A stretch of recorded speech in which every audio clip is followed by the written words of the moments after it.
Hey, so back again with sixth grade level reading.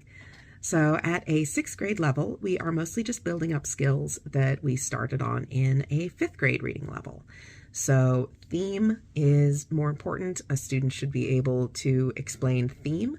A student should be able to directly cite the text and say, this is what it says, and this is what I think that it means. So a little bit higher level thinking.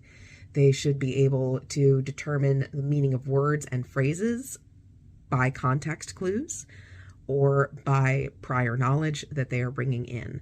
So if a metaphor is used, do they already know that metaphor, or is it similar to something that they've heard? They might be able to figure it out.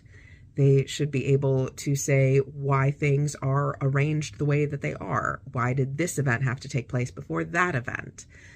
How the author's voice comes across, whether it is their point of view or the speaker's point of view, how that's different, how that might sound different.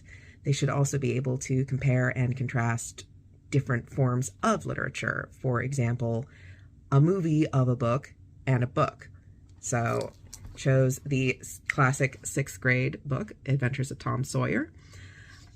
For example, we have Tom painting the fence, in that work consists of whatever a body is obliged to do, and that play consists of whatever a body is not obliged to do. This would help him understand why constructing artificial flowers or performing on a treadmill is work, while rolling 10 pins or climbing Mont Blanc is only amusement. So a sixth grade student should be able to understand that concept and understand that that is one of the concepts that Twain is elaborating on in his work, because this starts with Tom getting other boys to paint the fence for him by framing it as play. By the end of the book, he is able to frame "let's follow a murderer around" as play. And to him, it's a grand adventure.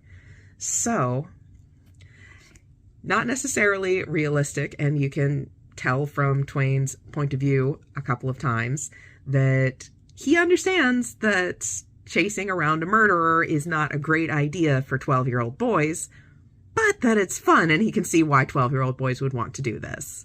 So if you can understand The Adventures of Tom Sawyer, congratulations, you read at least a sixth grade level.